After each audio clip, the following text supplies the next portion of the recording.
You're ready. Yes, sir. All right, so we can start.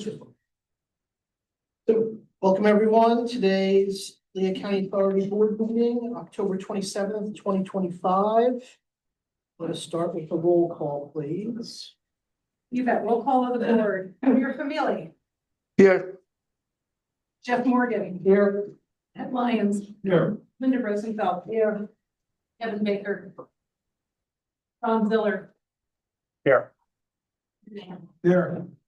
So we have 6 board members present, so we do have one. Okay, great. All right, so the board packet was mailed to everyone and emailed, and I think there were a couple minor changes or additions that were also emailed out, so. Any changes to the agenda? There are no changes to the agenda and no executive sessions today. Very good. All right, moving on, we need an approval or a motion to approve the minutes from the October 13th, 2025 board meeting. I move that the minutes be approved. I'll second it. All in favor? Aye. Aye.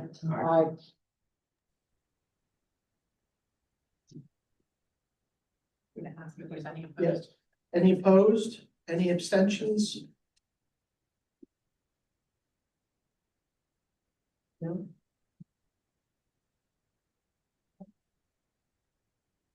All right. No committee reports today, is that correct? Okay. Any public comments? No, thank you.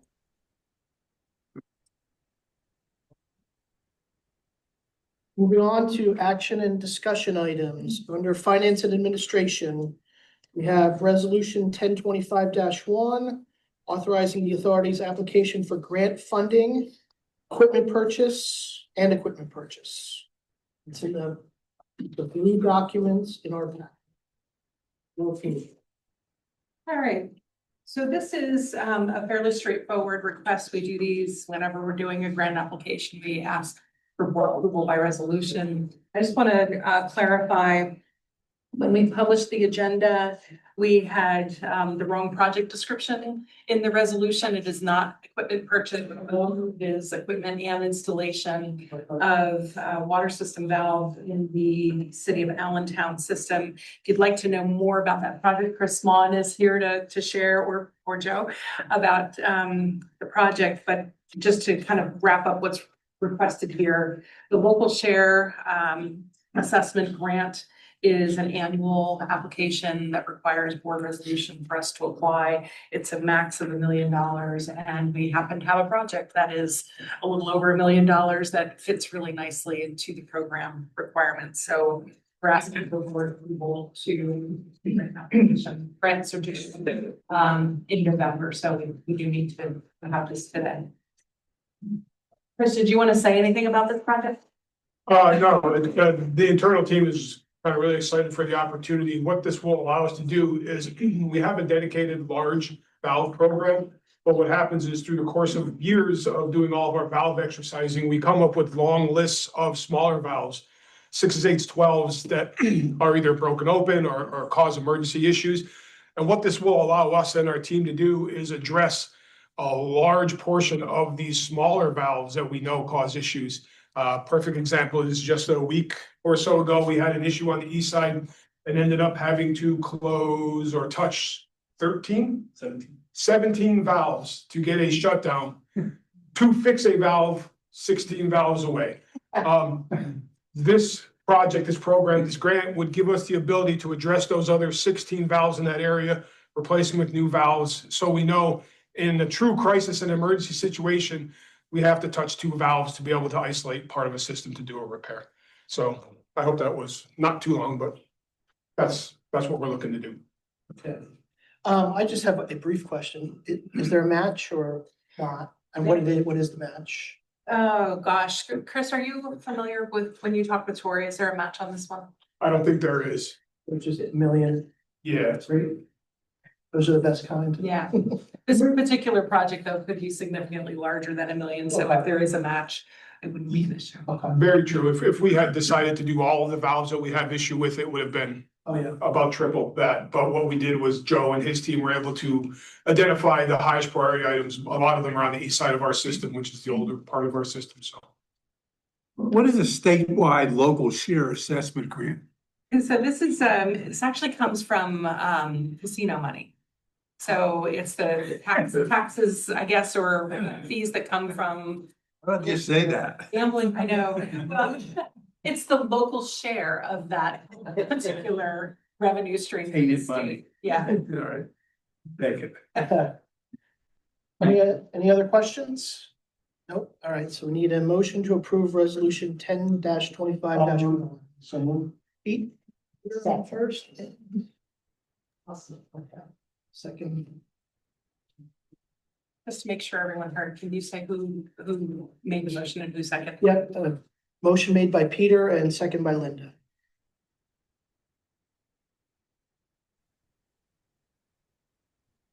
Okay, all in favor? Aye. Aye. Any opposed? Thank you. Great. Okay, so the next item we have is approval of the 2026 to 2020 5-year capital plan. And that is the white documents in our packet. All right. So for this one, we do have a bit of a presentation and we have a few different people who will ask to jump in on different parts of the presentation.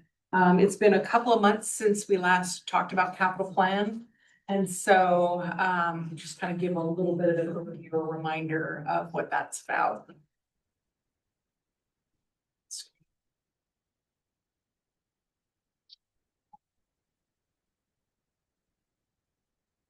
All right, so this is a 5-year capital plan. We do a 5-year capital plan every year. So we always have a 5-year look ahead at what our capital projects will be and the investments needed for our system. We've been working at this for a little bit of time now. And just a reminder that our capital plan is just one of many opportunities the board has to weigh in on our projects. So we have our capital plan approval we're asking for today. We also have capital funding for the first year of the capital plan included in our annual budget. And then, as you know, many of our meetings, we're doing individual project approvals for authorization to actually start a project. And then last but not least, if we're going out for any financing, such as a grant program or capital financing to the bond market or what have you, the board approves all of those as well. So lots of different ways that gets involved in project approvals. This is the most conceptual planning level. The timeline, Chuck, do you want to just go through some of the major steps we took this year? Sure. So we begin our annual capital planning season in early June every year. And we have a meeting, an internal meeting for the suburban plan. And we have a separate internal meeting about the Allentown plan to start kicking around budget needs for next year and beyond. And we get that together in draft form and present it to the board in August, at the 2 meetings in August. Allentown, we presented that at the first meeting and then the suburban plan at the second meeting. And then there's a 30-day public comment period where the draft plan is put on our website and one is sent to Lehigh Valley Planning Commission, and they always provide comments on it. They always have it on the agenda for their environmental committee. And then at their regular meeting, they approve the plan with comments. They provided comments this year. They agreed with all they said that all our projects were consistent with their planning. So they didn't raise any objections. And then the public comment period ends and here we are today. We have a few minor revisions back in August when we last presented the plan to you, and I'll have you, Chuck, review these, and then Phil can review the next one. Okay, And and then I neglected to mention that we provide a copy to the city Yes, for. we'll go through their comments, I think, on the next slide. Okay, so since we presented the draft capital plan, there's been some minor changes. For suburban water, we added a project to look at our small satellite systems. Where we don't have a single source of supply to possibly develop a redundant source of supply. So that's just a study phase project that's going to kick off next year. For suburban water also, we adjusted the budget for our Bush Acres project, if you recall. That's a project that the design was approved a month or two ago, and that's to interconnect the Bush Acres system in Upper Milford with our central Lehigh system because of the high level of PFAS detected in the water. So we reduced the budget on that to accurately reflect the Penvest grant timeline. Satisfying that timeline is gonna slow down the process a little bit to get their approval before we can break ground on that project. And then there were two adjustments in suburban wastewater, the critical upgrade project, which is in construction phase now. We reduced the budget from $2.5 million to $2 million to reflect the updated timing for projects. And also for the pretreatment plant for the longer term upgrade, we increased the budget to include a electrical systems upgrade, the design of electrical upgrades, which we did a condition assessment last year and came up with some recommendations from the electrical tester that there's some that's in really poor shape there.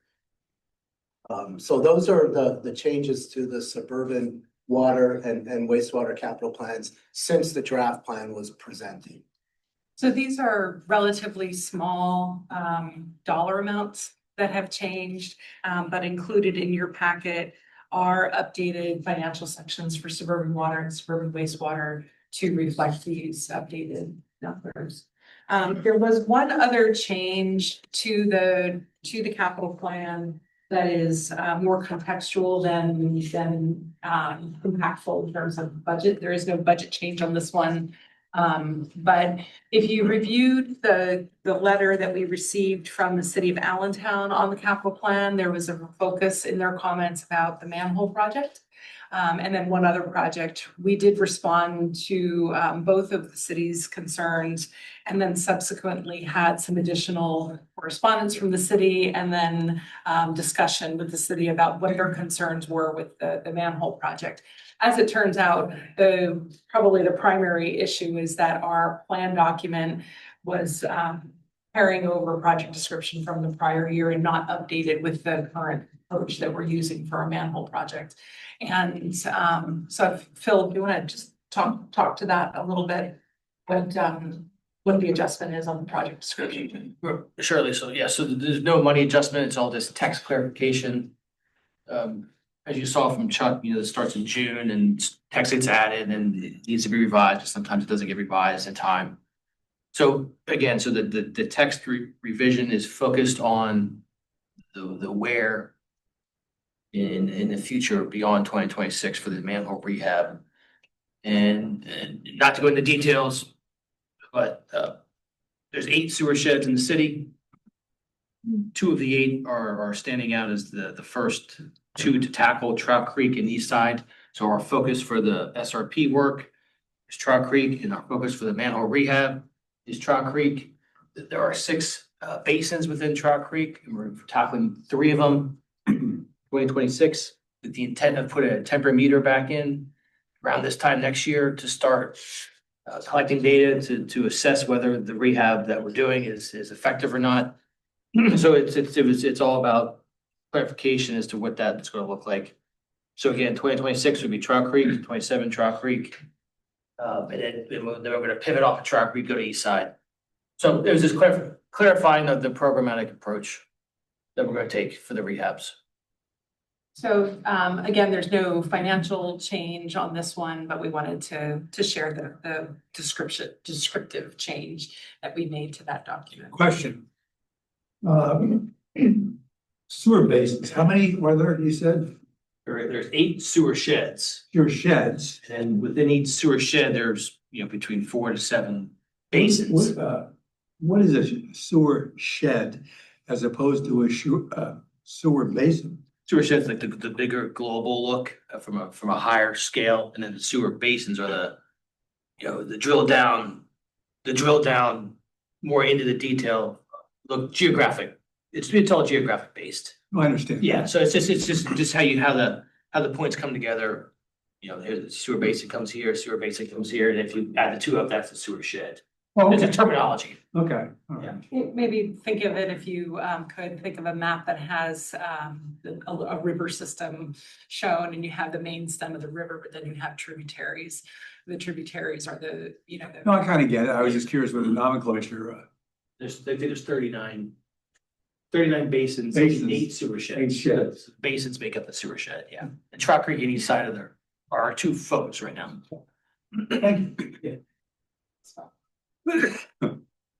So the overall plan is just reviewing some major highlights of the overall plan. It's a big plan. Over the next 5 years, we're expecting to spend about $335 million on all the projects outlined in the plan.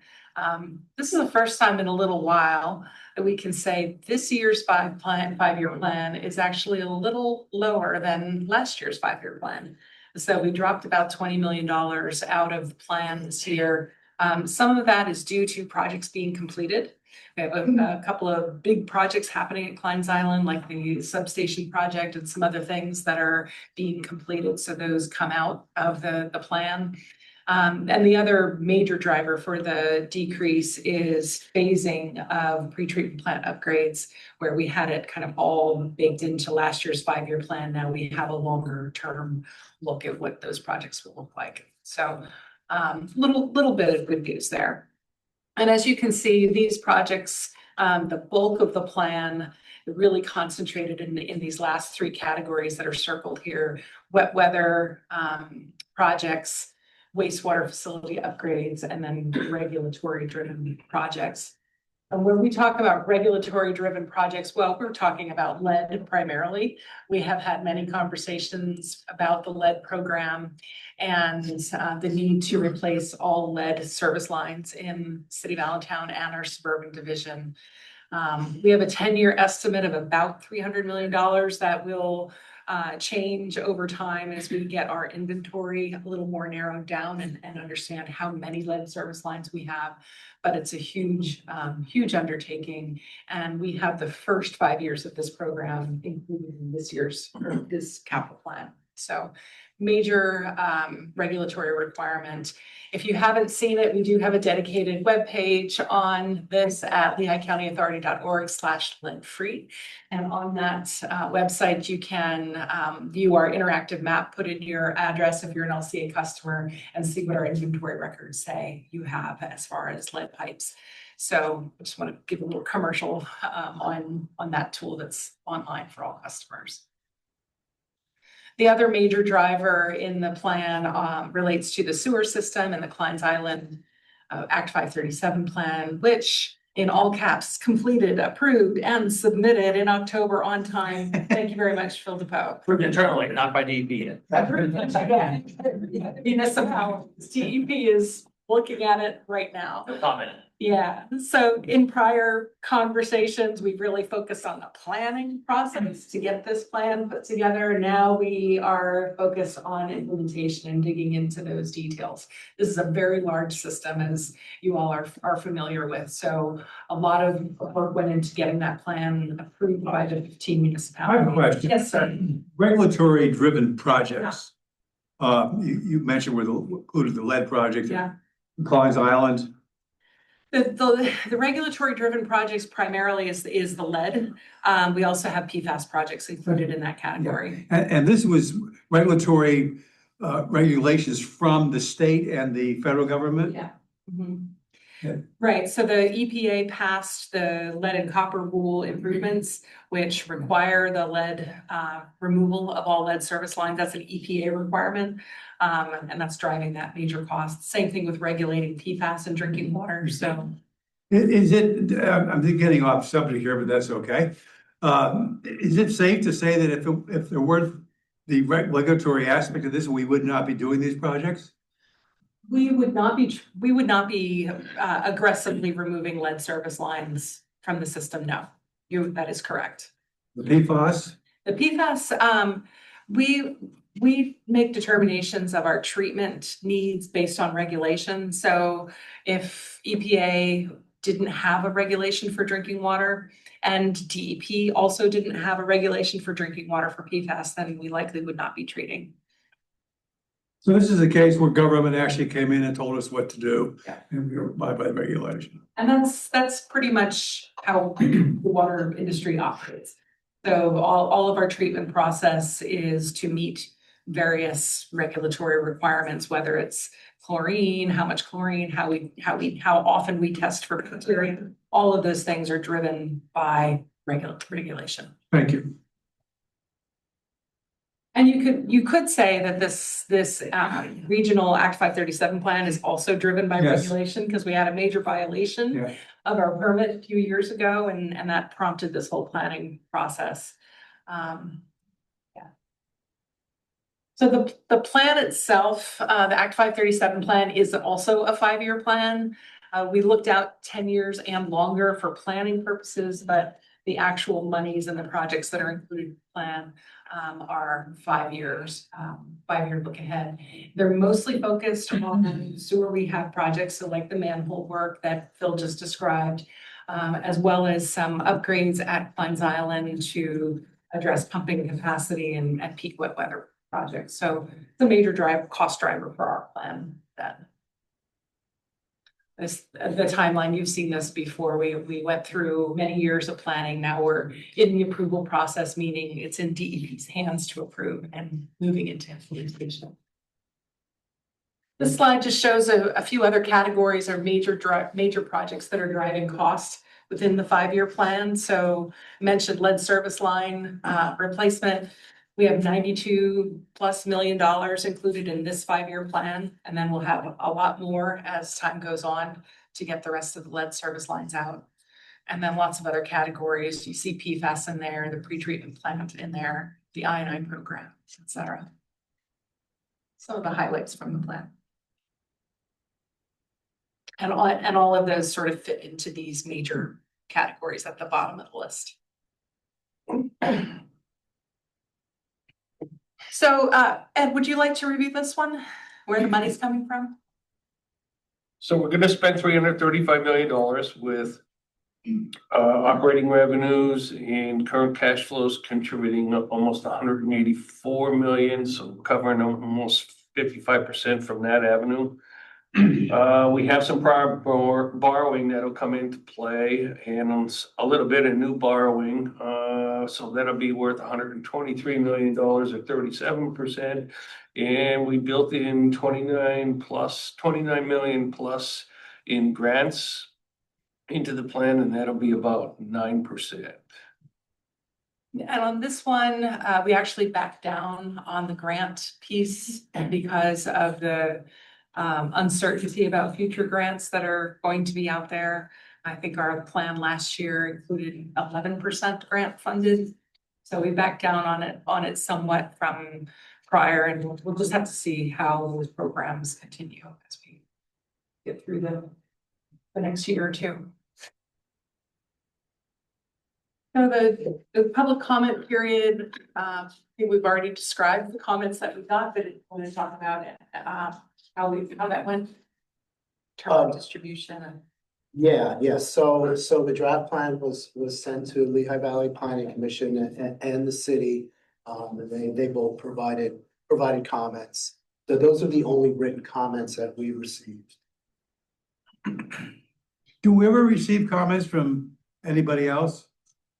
I don't recall. Maybe we did in the past. Yeah, I don't. Sometimes the county will want a presentation on our capital plan, and I have in the past done a presentation on our capital plan this year. They didn't ask for that, and so we didn't get any from them. But no municipalities. That's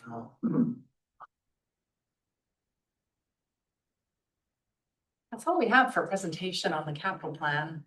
So really what we're looking for is chance to discuss any final questions that you have on the capital plan, and if there are none, then we'd like to have approval. Any questions? Just a question on the lead overall, you know, it's a mandate with the following, there's that money from the ACA that's supposed to be forthcoming. How much of the lead program will be funded by the federal government versus we have to raise in other ways? It's, we're anticipating having to raise most of it ourselves through rates and borrowings. So we have Penvest loan / grant for the next cycle that we're working on, calling it our cycle 2 project. And that is about 6.3 million in grants and 5.7 million in loans for roughly 1,000 service lines. And after that, don't know if there will be grants awarded beyond what we already have in hand.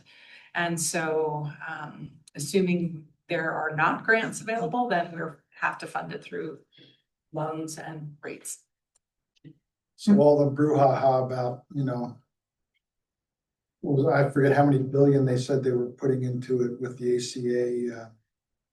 You're talking about the IIJA, the infrastructure. Yeah, the infrastructure. Yeah, Jobs Act. So, Yeah, the timing of that funding was just really, it's my opinion, legal opinion alert, off, because the funding expires in 2026. But the regulatory requirement to remove lead service lines really kicks in 2027, goes through 2037. So the bulk of the municipalities who were not planning on doing lead service line replacements were ready to take advantage of the funding when it was actually available. And now we're gearing up and we're starting to do projects and we're getting ready to do grant applications, and the funding is basically expired. So unless they re-up that funding in the next round, it's most likely going to be mostly loans. well, this is for a change to remove the lines and then also get from 15 down to 10 parts per billion in the water. And I myself have done some studies and, you know, or looked at some of the literature, and I cannot find anything that talks about the toxicology differences for humans to ingest, you know, between 15 and 10 parts per billion. So who knows? But we just have to do it. Yeah, we do have to do it. I think that the going thought is that the target should be 0 parts per billion in terms of acceptable lead for vulnerable populations in particular. So with that, the only way really to achieve that is to remove all the lead pipes. Sean has a question. Or is that your cursor? That's my cursor. Oh, okay. I didn't have a question. What I will say is just a comment. You know, I've reviewed it thoroughly, and I know the team does, and we have these meetings every year. Just want to Liesl, thank you and the team again. I know we're at a really critical juncture where you have these, you know, aging infrastructure that needs consistent improvement, and costs are rising, and we try not to pass that on to our customers. But just want to thank you for putting together a thoughtful capital budget. Okay, so if there's no other questions, we need to have a motion to approve the 2026 to 2030, the next 5-year capital plan. I'll make that motion. Second. Second by Linda. All in favor? Aye. Aye. No opposed? You guys have it. Thank you very much. Good job, Chuck. Thank you. Okay, yep, thank you. So the next item on the agenda is the approval of the 2026 budget. I know we've had a lot of discussion and presentation and details and data regarding the budget, so to bring it to a close at this point. Yes, and included in your packet on the yellow sheets is just the executive summary, because you have everything else already provided to you from prior mailings and presentations. So the executive summary is really just what it says, a summary of the major drivers for the budget and the rate impacts, as well as the summary. I do have a very brief presentation just for any public on the call and any board members who want to revisit any of the major topics in our budget presentations. Let me go ahead and bring that up. This will all look very familiar to you, because there's no changes whatsoever from the prior presentation. So our 2026 budget, similar to what we showed for the capital plan. We have a timeline of all the presentations and work that's been done. We started in July working on this budget and had several meetings with the board to review major drivers for the budget and some details, pretty fine details on the budget numbers and the impact to sewer and water rates. So we are at a budget approval stage today, and then at the next meeting, we'll revisit rates again and ask for approval of next year's rates. Major highlights of the budget include these strategic initiatives. We've talked quite a bit about all of these. We'll be continuing to work on things like lead and employee safety, and sewer work, of course, and then folding in some new priorities for 2026. To achieve those, they're all focused on our vision statement that's included in our strategic plan, and really recognizing the value that LCA brings to our region in terms of economic vitality and public health and environmental protection as well.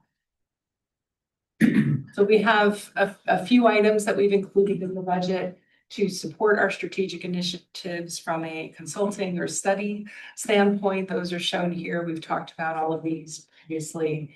And then the personnel is really the main driver for budget changes in this year's proposal. We talked a lot about the personnel changes and how we manage those changes with some phased hiring, some repurposing of some positions.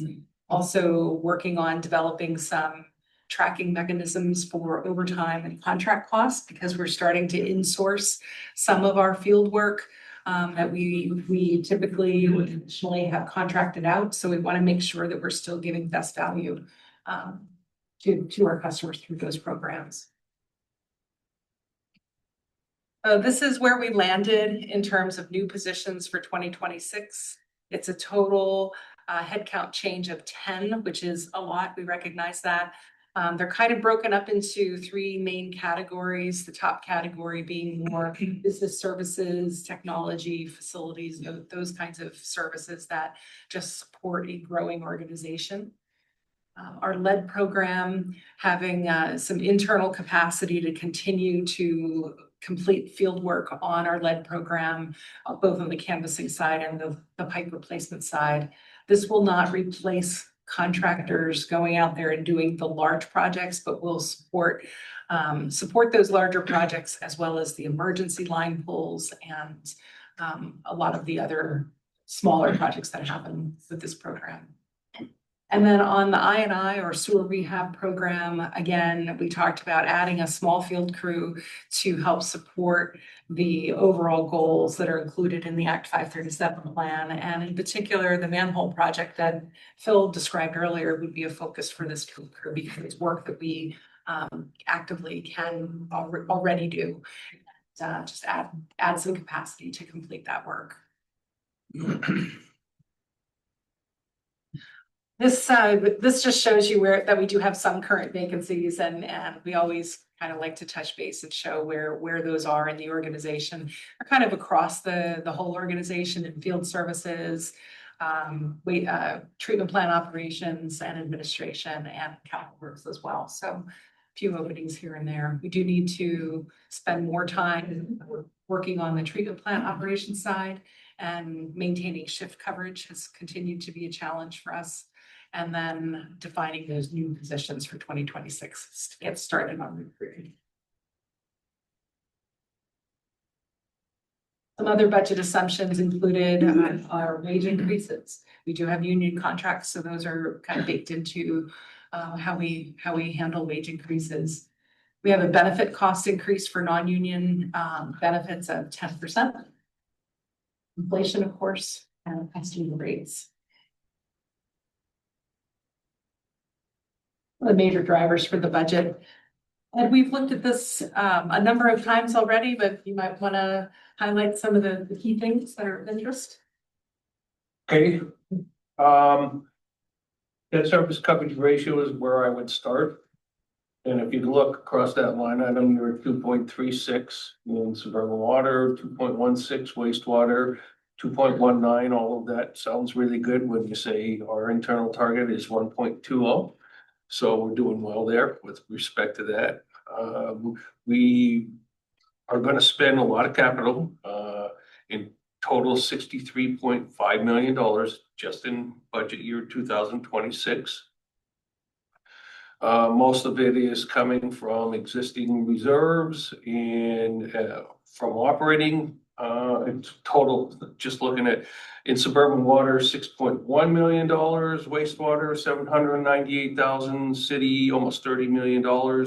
So of the 63.5, 36.7 is coming from current year revenue and reserves.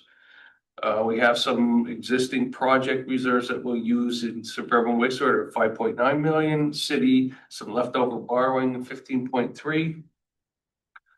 So the total funding from project reserves, $21.3 million.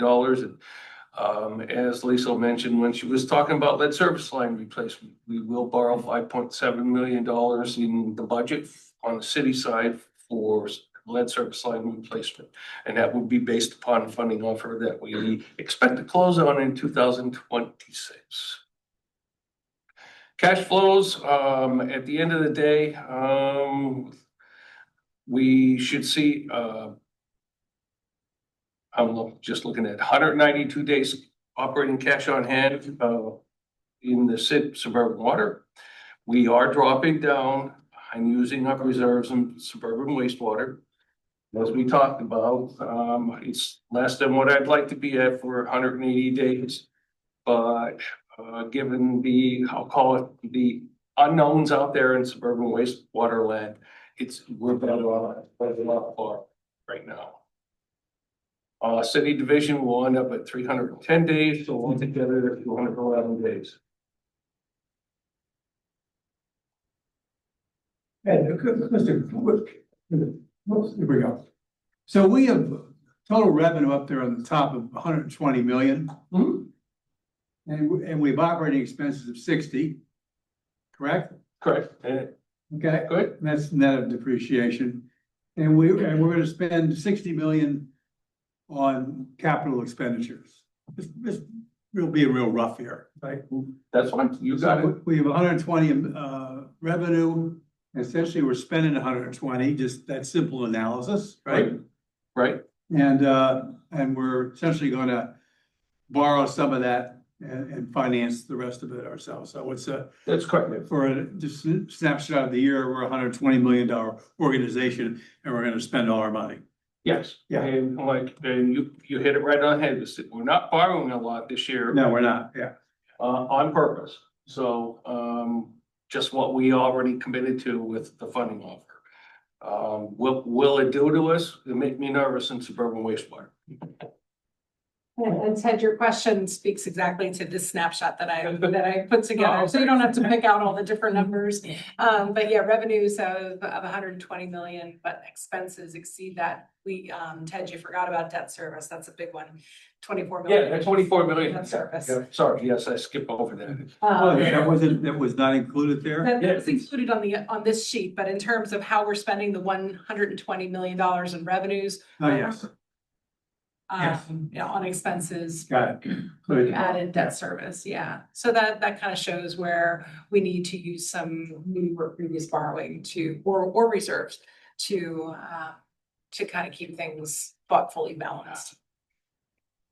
Along with that, we do have rates proposed for 2026 for water and sewer. And I'd like to just show a little bit of a comparison. Our suburban water rates are significantly lower than the water rates in Allentown.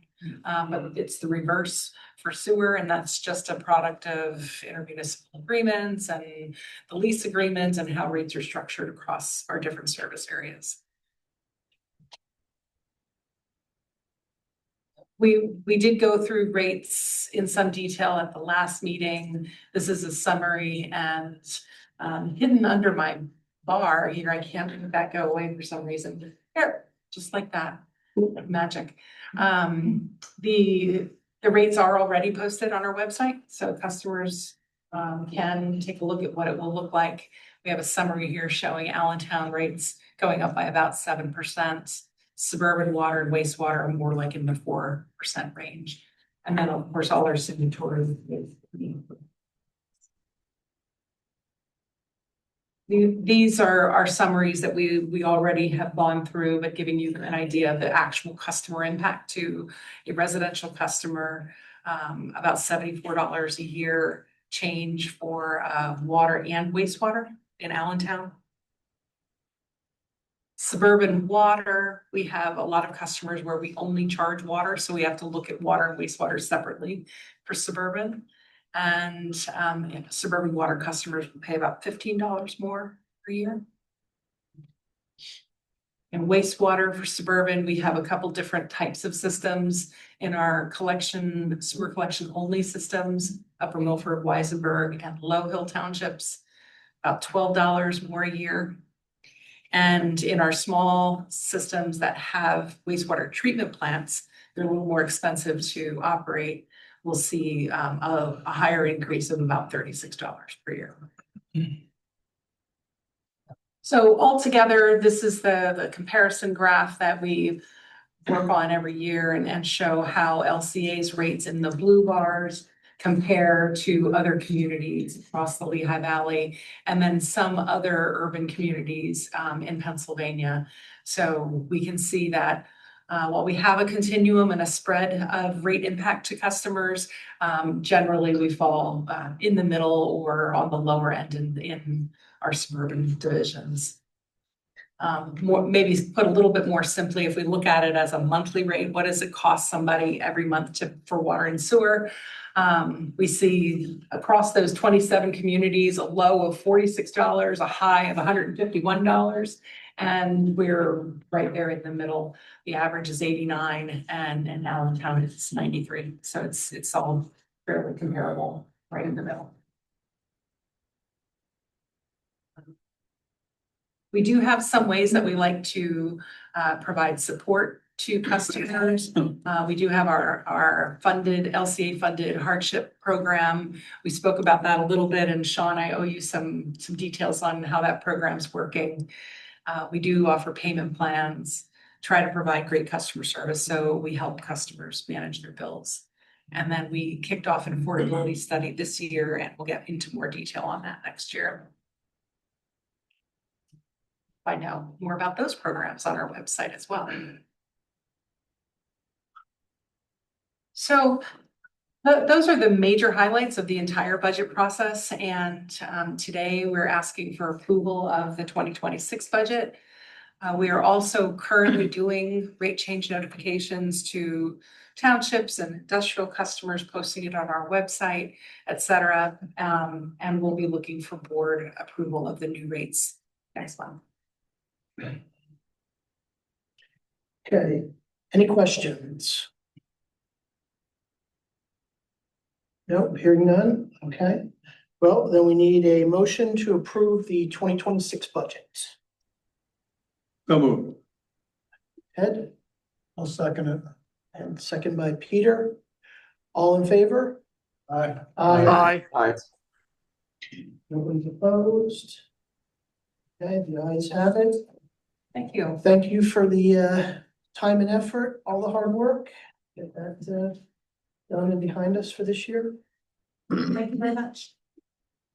All right, so moving on, under water, we have approval of emergency declaration for a water main break and replacement that occurred at 13th Street in Allentown. Green document in our board packet. Right, and this one actually made the news recently. You may have seen about this one. We have Chris Mon and Joe Eunice, who I'm not sure you've met previously, is our field services manager. And he can provide a little detail about the emergency. Sure, thank you. On Wednesday, the 15th of October, at around 12:30, we were contacted that there was a lot of water in the street out on 13th between Liberty and Gordon. Shortly thereafter, Andrew's crew at the water filtration plant noticed a severe decrease in pressure in the system and subsequent a lot of water loss. Our crews, knowing that running through that area, there's a 30-inch and a 12-inch side by side, we got really nervous, so we kind of assembled really quickly and went out to the field. Due to the nature of it possibly being a 30-inch, internal staff was kind of on high alert. And we also reached out right away to J.L. Bradley, who is one of our contractors that are on CoStars that we work closely with a lot. When our crews got out there, they were able to isolate the interconnect valve between the 30 and the 12, and we were able to determine that the 12-inch was the issue and it had just absolutely blown apart. At that time, J.L. Bradley did the excavation and was able to replace about a 15-foot section. That's the easy part of the story. As they pulled that piece of pipe out of the ground, the field services crew, along with Joe and Jerry, were out there because it was such a thing going on. They were able to actually just push screwdrivers through the pipe they pulled out of the ground. It was so pitted and worn out. Some investigation noted that it was actually installed 112 or 113 years ago. So substantially old. Jared Bradley was able to repair that, and we had water restored to the customers at around 6:30 that very evening. After the inspection of the pieces that were brought out of the ground, the field services team reached out to AJ and his team and to Liesel, and there was a very big internal discussion about what to do with the existing pipe, knowing that the section we took out was so bad, we would expect the rest of the pipe in that area to be as bad. So it was determined at that point to do a full replacement of 1,300 feet of that 12-inch main, and subsequently the 30-inch main, which was right aside of it, as well, as it was installed in the same year or two, right around the 12-inch main. What was decided by AJ and Andrew's team was they were able to reduce the 30-inch line down to 12 for two reasons. There was already a 12 and a 12 on the way out, so the 30-inch section was only a small section in between. And Andrews has a person on staff that can run water hydraulic models, and it was determined that reducing that section down to a 12-inch to match existing pipe would have no effect on existing pressures in the area, and it would just give us actually increased pressure a little bit because the 30-inch was actually running a little low on pressure. So at that point, it was discussed with Liesel to do an emergency declaration, and we engaged with J.L. Bradley to replace the 12-inch section that we had already fixed a portion of, along with the 30-inch, reducing it down to a 12-inch for approximately 1,300 feet. The work also involved replacement of a couple different service lines, which we did run temporarily to these customers, so they would not be without water for the length of this project. And the project with Joe Bradley was supposed to start on Wednesday, the 22nd, but I believe it didn't start until the 23rd due to another issue that we had on a subsequent block. Quote we received from Joe Bradley was $397,875 for the work, which working with them historically over doing mainlay projects was right around the ballpark of what we would expect for a length of pipe that long.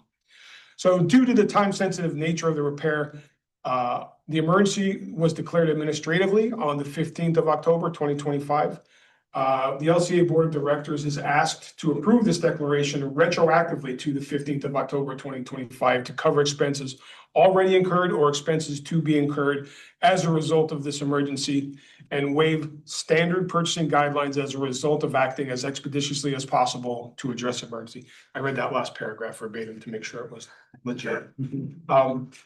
brought Joe along, happy to answer any questions. He's the technical expert. I basically signed the paperwork that does a lot of this stuff, but if you guys have any questions, it was pretty exciting in here. I wanted to thank AJ and his team, Andrew and his team, the field service guys, Sue for being our communications person. So, and also a big shout out to Eastern Suburban. They were the only ones that had the repair pieces we needed to actually put the initial cut in place, and Core and Main was able to work with them to get us those as quick as possible to make sure that we were able to restore water and service to our customers very quickly. So, you know, for as big as an emergency as it was, the collaboration internally was really, really impressive. I'm super proud of the team for this one. It looks like Sean has a question. Yeah, just great work, and obviously it did get significant press. Just thinking about, and I saw the aerial photo where, you know, the road was, I think, pretty well covered. Surprised I haven't asked this before, or maybe it has been talked about, but when a water main break like that, I guess in this instance, did we have any infiltration into, I don't think there's any like immediate businesses on this corridor, maybe United Refrigeration and then the two learning center in the school district. Was there any infiltration into those buildings as a cause of this? And if that were to happen, say a business is impacted where it gets into their basement or into their first floor, do we have any, do we shepherd any of that cost for private remediation due to a water main break? Does that make sense? It does, Sean. I would argue most of this water went into the storm sewer. We were lucky enough that there was two storm sewer exit entrances just in the general vicinity. As for will we pay for remediation, I can't speak to that. I believe we're covered by some municipal tort, but I believe that's handled by Ed's team and the safety team. They deal with all insurances. And did the school district was there any impact, or I should say Hayes Elementary, was there any impact to their water usage in that time? No, there was minimal impact based on timing. And like we said, just because we knew this was going to be a long-term, 6 or 7 day project, we did run temporary lines right away to the two affected customers to make sure that there was minimal impact. Great, thanks. Sure. Okay. I think my recollection is we've handled these on a case-by-case basis, depending on if there's property damage or not. Yeah, we run through insurance and Ed, you want to add So anything? my knowledge, I don't know of any claim that's coming in like that would suggest that we have some liability issue that I know of. And to be honest with you, unless we did something dumb or silly, we were covered by tort law, and that would be what we would invoke anyway, so. We've had some discussions in the past with some of the other breaks. Right. Yeah, I mean, we're doing what we need to do. These things happen, and at least the law helps us out a little bit. Was this line on the schedule to be replaced at some point? Was it? It was not, no. I think we were actually doing main lay project a couple blocks over. Why not? It's 100 and how old? 110? 113 years old. Don't we have a maintenance schedule that says we have a 130-year-old? We do, and we have quite a few lines that are this age.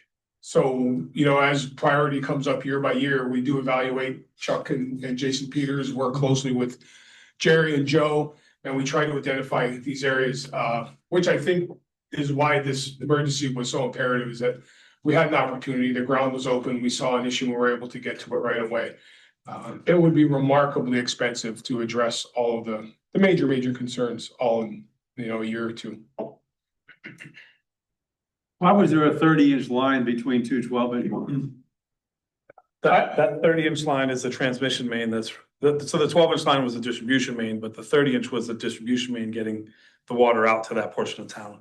Oh, I misunderstood what you said. I thought there was 12-inch, 30-inch, then back to 12-inch. Well, so the 30-inch was started at 12, jumped up to 30, and then dropped down to 12.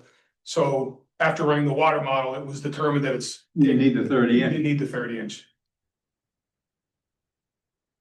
When it was maybe about 8 years ago or so on 17th Street in Walnut, there was a 30-inch that broke but anyway, a question, it sounded like the pipe, the 12-inch pipe was held by a contractor. Is that where you got your pipe to replace in there? No, we had the pipes, we got 2 repair clamps from Eastern Suburban.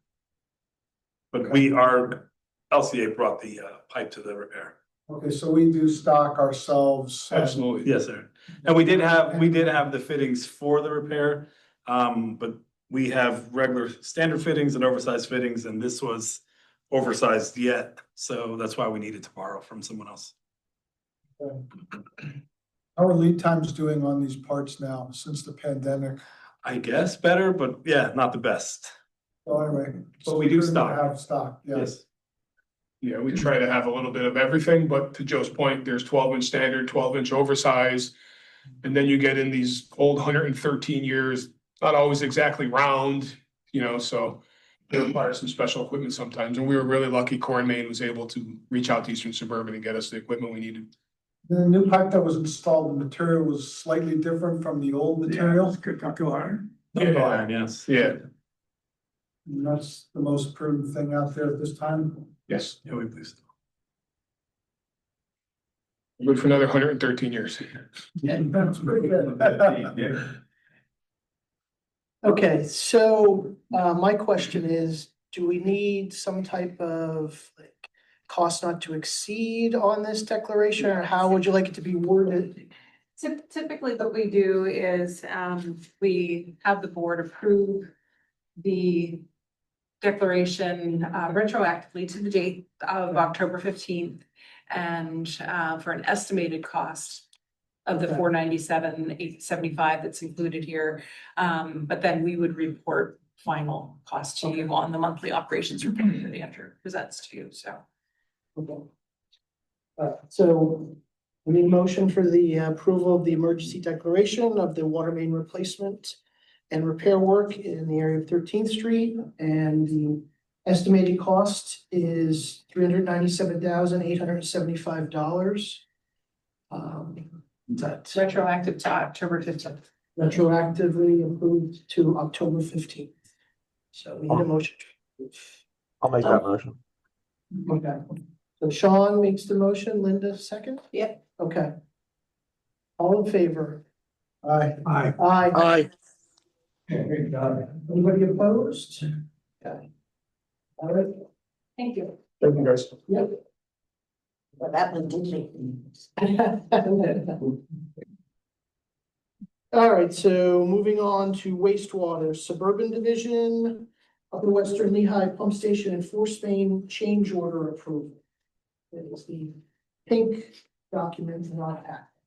All right, Chuck. Okay, thanks, Liesl. So Amy Kunkel is going to present this project. If you recall, in June of 2024, construction phase was approved for this pump station and force main. This pump station and force main is part of a recommendation of a special study that was done as part of Act 537 planning to alleviate a bottleneck, a hydraulic bottleneck in the Chestertown area, which is roughly between where the fire company is and Spring Creek Road. So the intention of the pump station was to relieve the dry day overflows and surcharges in the interceptor. So the pump station construction is on its final lap. It should finish by the end of the year. But we ran into some unforeseen conditions out there, namely the discovery of a sinkhole. So with that, Amy's going to present a change order request for this project. Thanks. So during the construction of the wet well portion of the pump station, and after a period of some wet weather, the contractor noticed that a sinkhole developed adjacent to the excavation. It was about 25 feet by 15 feet, and about 6 to 8 inches. It subsided. Looked like a technical, just looked like a sinkhole. They contacted us, they also contacted their geotechnical engineer to come out and evaluate it, and they did determine, yes, they felt it was a sinkhole. We had the contractor excavate down to see if they could find like the throat or the origin of this sinkhole. This developed right in the area and over our two interceptors. The one interceptor goes into the pretreatment plant and the other one comes out, and those run parallel to each other. About 10 feet, 10, 15 feet apart. So the contractor excavated down to approximately the top of the interceptors, which is about 13 feet deep. We didn't want to excavate any farther. We didn't want to compromise these two interceptors. They're 36-inch diameter pipes. So we couldn't find anything. So we had the contractor backfill, and we asked the contractor to have Earth prepare some sort of mitigation plan for this. Concern here is, should anything happen to those interceptors, that's pretty high risk should one of those break or fail. Earth Engineering came back with a plan. We all reviewed it. We had our engineer reviewed it. We met out in the field and had comments and questions.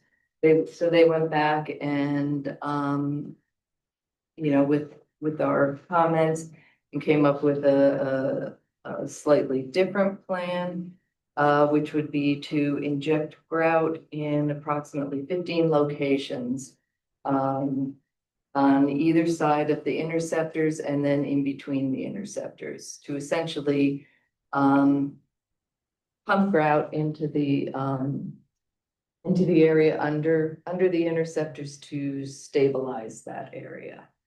Our engineer reviewed the plan and recommended that they go ahead. We asked Blooming Glen, who is our contractor, to give us a price. They came up with the $149,000 that we're requesting today. However, that price is kind of a time and material. We won't know exactly the final number until they're out doing it, because we just don't know how much grouting it's going to take and where exactly the bedrock is, which is what they want us to go down to.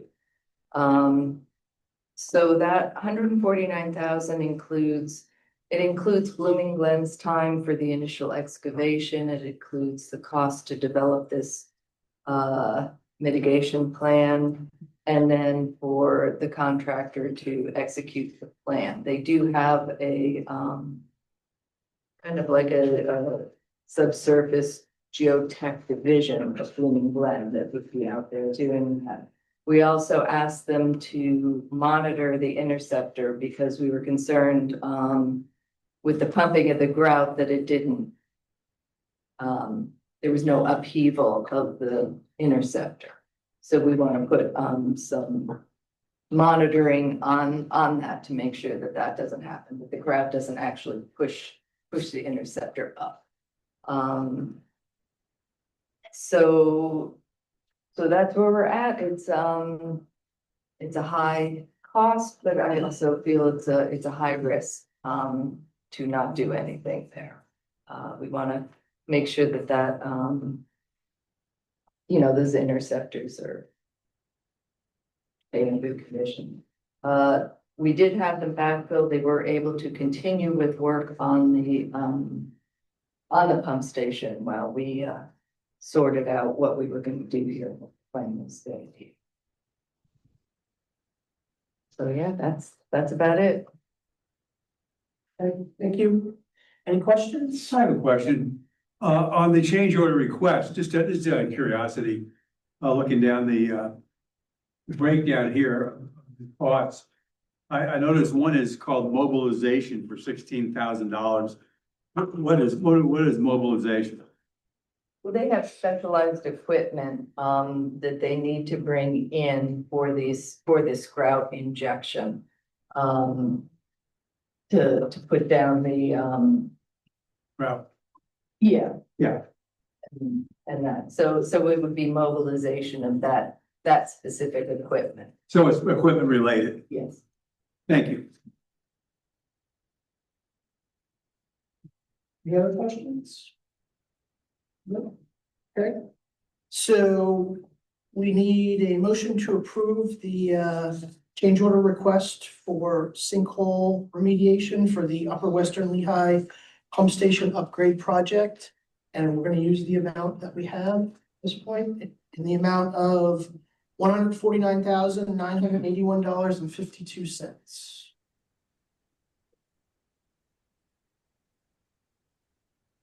So moved. Second by Peter. All in favor, say aye. Aye. Aye. Hi. Okay, and nobody's opposed. Just for the record, I wanted to acknowledge Kevin Baker's here. He's been here for most of the meeting. Yeah. So make sure everyone knew that. Hi, Kevin. Okay, so that's it for approvals for today. Moving on, so monthly project updates are done the first board meeting of the month. And so we have the monthly financial review. All right, and we have one this month. Yes, I know you were all eagerly awaiting it.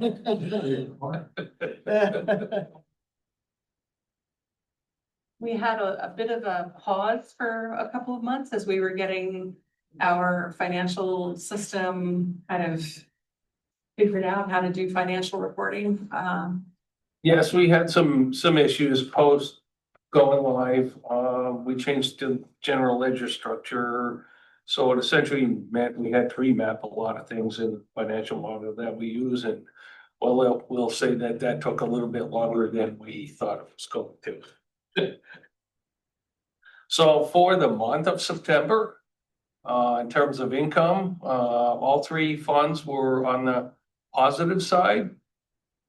And all three funds showed favorable variance to forecasts, so that's good. In terms of cash flows, suburban water and wastewater were on the positive side. City division was a little bit, but was negative as a result of some debt service payments and additional capital. However, against forecast, we are showing favorable variance on cash flows as well, just for the month. As we look at year to date, suburban water is on the positive side and also better than forecast. Wastewater was on the negative side of income. We said it was going to be, we projected it to be, so we finished favorable, even though it's negative. On the city division, we reported almost 19 million in income, and that was like $2.9 million better than we thought. In terms of cash flows, we have all three funds showing a positive cash flow year to date. And it's good to say that all three funds are showing a favorable variance year to date as well. What we think the year is going to look like, suburban water, we're believing that it will finish slightly better than budget. And on the positive side, wastewater, we budgeted a negative amount. We're kind of hanging around right at that. So it's really small variance, although it's positive, it's very small. City division, that's down by $11 million. And if you remember the discussion we had previously, we pulled out $15 million worth of grant revenue that we thought we were going to have for the lead service line replacement. So otherwise, that would have been a favorable number too.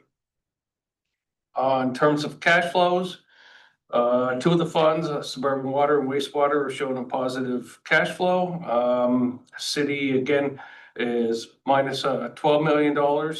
We thought it would be minus $16 million, and that was why it's negative, is because we're pulling in some money that we had previously borrowed, paid for capital. The good news is we are favorable across all three funds in cash flows compared to budget.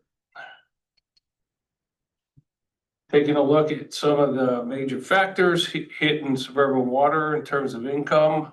Again, a $1.4 million variance. Operating revenues are down a little bit. Operating expenses, well, they're significantly lower, and that's helped us. We're getting a little bit more from non-operating income, and that would be mostly investment income, and interest expense is also lower. So with a lot of help from operating expenses, we had a nice favorable variance. Full year, we're saying that operating revenues would be just slightly favorable.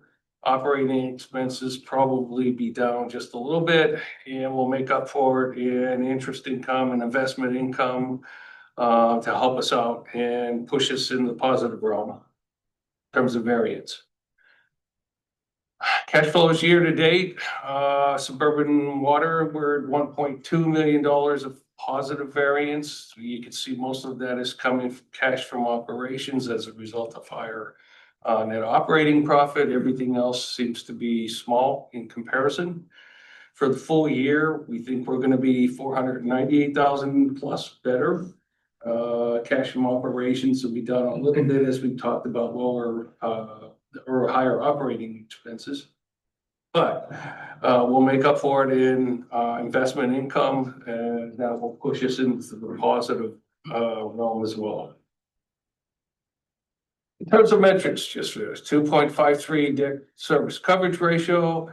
That's better than what we had budgeted for the year. It's certainly better than target. And at the end of the year, we think we'll be somewhere in the neighborhood of 2.40, and all of that will be good compared to other benchmarks. Operating ratio, we're up at 1.28. We said 1.26 for the year.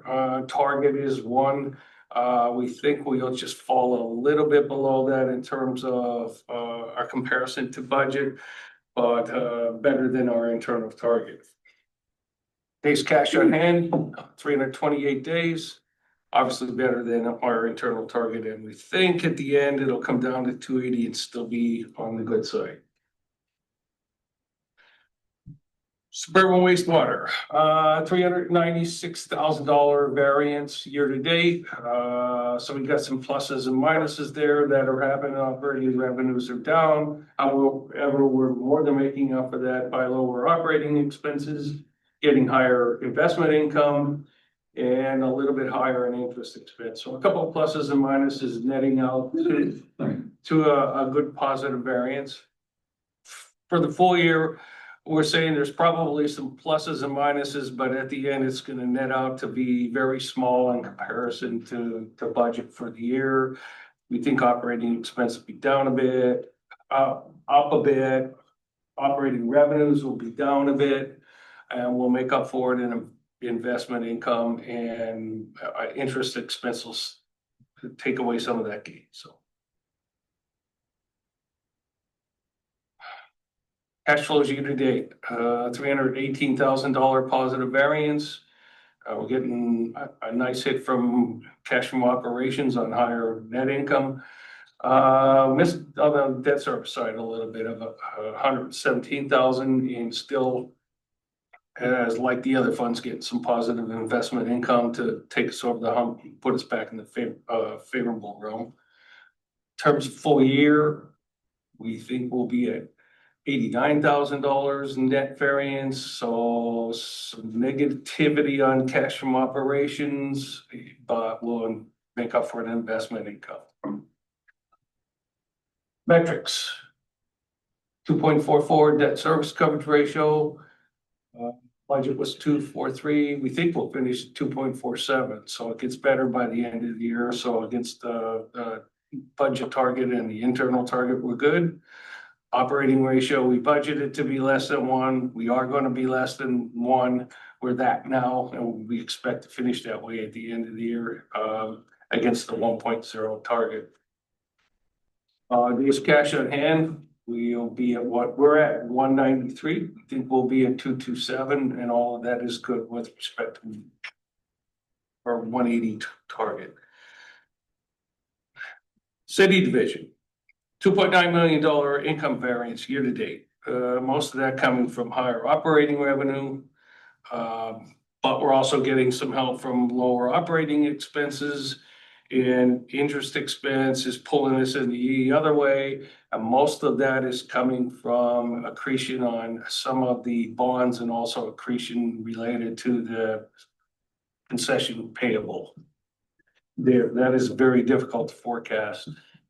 And so we're going negative here. Income full year, gonna be at -11. Already said, if you just look at that one column, that non-operating, that's the $15 million coming out of the picture. That's pretty much the primary driver on the income side. Cash flow is year to date, $5.6 million. Well, almost all in cash from operations from net income. And cash flows for the full year, we think will be $3.9 million better.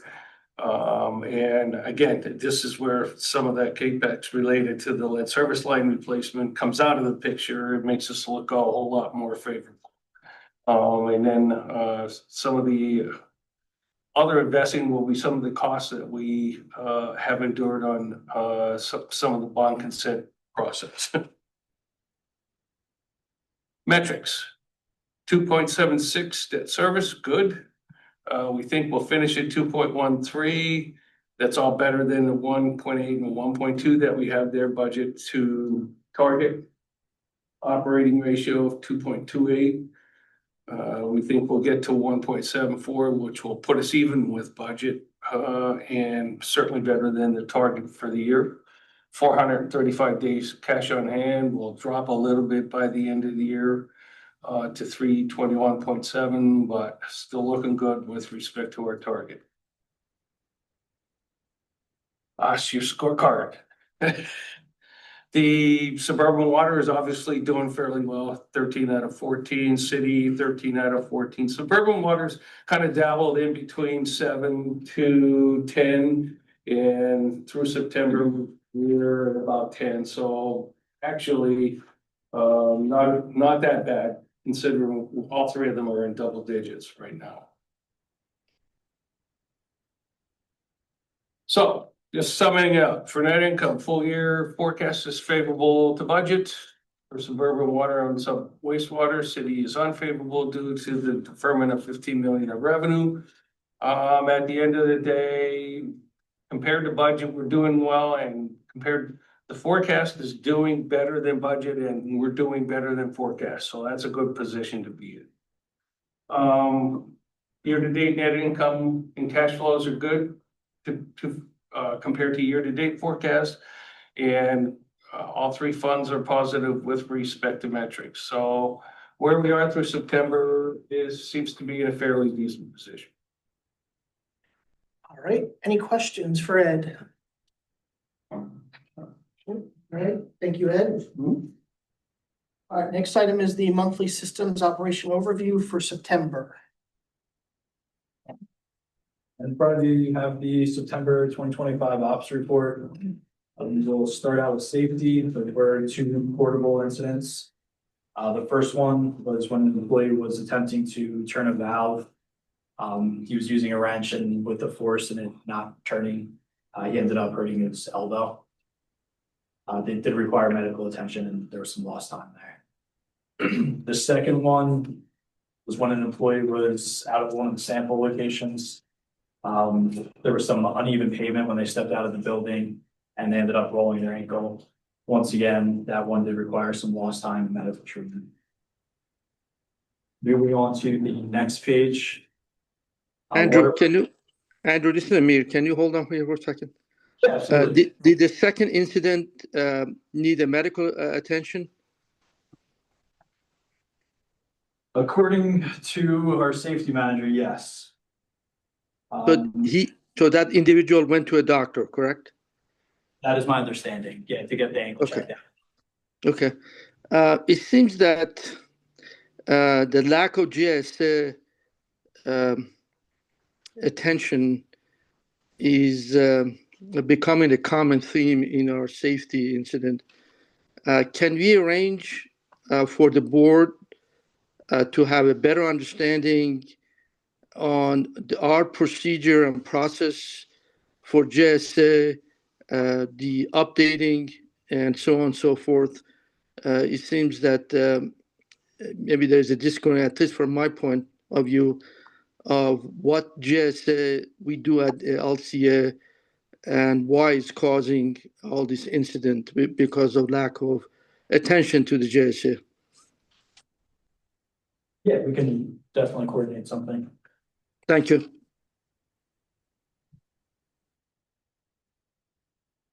It's moving on to water production. We are pretty normal production wise this time of the year. Moving down to wastewater, Klein's Island flow in September was 31.07 million gallons per day. That is relatively light, so sort of goes in line with the groundwater as well as the amount of rainfall that we've had over the past 6 months. We did end up receiving 2.66 inches in September. And there was one MOV which failed to make it onto the sheet. But it is attached to this, and that is for a PFAS NOV for the Emmaus Consecutive Division. Just as a reminder, we do get those quarterly, and we can continue, or we will continue to get those quarterly until there is some solution in the Emmaus water system. Going down to SSOs, there was one SSO. That was in relation to a gate failure at the park pump station. That was during that one wet weather event. The gate faulted and it faulted closed. So we were not able to pump some of that sewage from the normal pump station to Klein's Island. So there was a backup there, which resulted in an SSO of about 500 gallons or so. Going to the last page. We had 2 permit exceedances at Sand Spring, unfortunately. That was for total nitrogen and nitrate. It's a monthly average for the loading. We had one bad result and we were trying to make up for it the rest of the month. We ended at 5.6 pounds per day of total nitrogen, and our permit limit is 5.4. And for the nitrate, we ended at 4.9, and our permit limit is 4.8. So unfortunately, we were so close, but not close enough. But other than that, the SSO and the NOV for Emmaus is the only compliance that I have to report. The notice of violation is attached, and then we also put out a public notice, which is also attached at the end of this report to the Emmaus Consecutive Division customers. You happy to answer any other questions regarding any of that? Any questions for Andrew? No, okay. All right, then, thank you, Andrew. Moving on, staff comments. I have one, and I thought I was going to do this at the beginning, and I didn't. I apologize for that. I'd like to introduce a new team member today. Taylor Sticks. Today is his very first day here at LCA. He started as our Director of Communications and Strategic Partnerships at 8:15 a.m. this morning. And so we welcome him to the team. And Taylor, you just want to take a minute and introduce yourself, a little bit about yourself. Yeah, absolutely. So my name is Taylor. It's good to meet you all. I'm new to the water industry, so I'm definitely learning a lot just by coming to this board meeting. It's been great. Originally from San Antonio, Texas, and my wife and I moved up here about 4 years ago for a job at Lehigh University.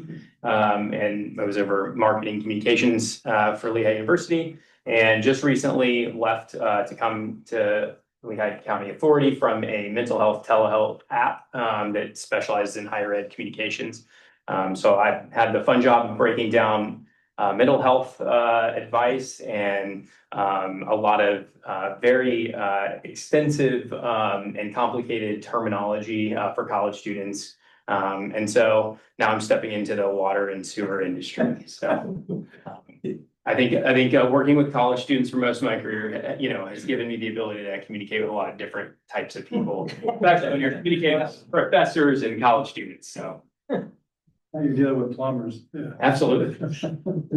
And we're going to throw Taylor to the fire almost immediately. On Saturday, we have an event in Allentown we're going to, which he has volunteered to participate in and possibly wear a costume. Let's see. So welcome aboard. Yes, welcome. All right. Anything That's all- else that's all for I you? Okay. Solicitors' comments? No comments, thank you. Great. Public comments, other comments? No, thank you. No, thank you. Great. Board member comments? I just have one question. So in response to what Amir asked, like next month or December or something, maybe, On the safety, yes, Yes. yeah, for we'll, that. we'll need to regroup internally and see what we need to do and when, our safety manager is also available. Okay, all right, sounds good. No need for any executive sessions? No, we do have the executive committee that's meeting after this meeting, so we just wanna, those of you who are on that committee, we'll just kind of regroup after this meeting. And I guess we're ready to adjourn. Thanks, Thank you. everyone. Thank you.